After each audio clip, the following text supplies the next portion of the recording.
બીજી બાજુ ગુજરાતના પણ અનેક જિલ્લામાં ઠંડીનો ચમકારો યથાવત જોવા મળ્યો છે। 9.6 ડિગ્રી તાપમાન સાથે અમરેલી સૌથી ઠંડુ સ્થળ રહ્યું છે।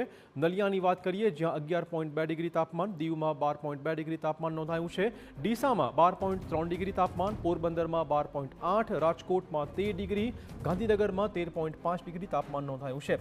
અમદાવાદ અને વડોદરા શહેરમાં પણ પારો 15 ડિગ્રીની નીચે આવી ગયો છે। અનેક જિલ્લામાં હાલ તાપમાનનો પારો 15 ડિગ્રીની નીચે પહોંચી રહ્યો છે। વાત અમદાવાદની કરીએ તો 14.1 ડિગ્રી તાપમાન, જ્યારે કે વડોદરામાં 14.8 ડિગ્રી તાપમાન નોંધાયું છે। સુરતની વાત કરીએ જ્યાં લઘુત્તમ તાપમાન 15.2 ડિગ્રી રહ્યું છે, ભુજમાં 15.6 ડિગ્રી, ભાવનગરમાં 16.6 ડિગ્રી તાપમાન નોંધાયું છે। તો ફરીવાર રાજ્યમાં ઠંડીનો ચમકારો જોવા મળી રહ્યો છે। વધુ વાત કરવા જોડાશે અમારા સંવાદદાતા રોનક, શું વધુ જાણકારી? બિલકુલ થી રાજ્યમાં જે ઠંડીનો ચમકારો છે તે સતત વધી રહ્યો છે।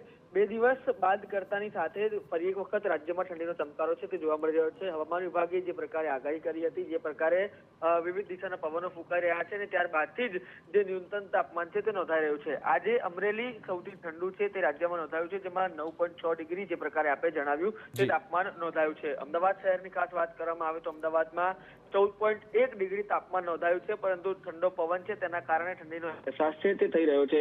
રાજ્યના પાટનગર ગાંધીનગરમાં 13.5 ડિગ્રી તાપમાન છે તે નોંધાયું છે। ઉપરાંત ઉત્તર ગુજરાતની વાત કરવામાં આવે તો ડીસામાં 12.3 ડિગ્રી અને નલિયા જે સૌથી ઠંડુગાર હોય છે ત્યાં આગળ થોડુંક વધુ તાપમાન એટલે કે 11.2 તાપમાન નોંધાયું છે। હજુ પણ આગામી દિવસમાં ઠંડી આ જ પ્રકારે પ્રકોપ વર્તાવે તે પ્રકારની હવામાન વિભાગની આગાહી છે, એટલે કે ઠંડીને હવે બસ થોડાક જ દિવસો રહ્યા છે ત્યારે જેથી ઠંડી પણ સતત પ્રકોપ છે તે વર્તાવી રહી છે। ધન્યવાદ રોનક, તમામ જાણકારી બદલ।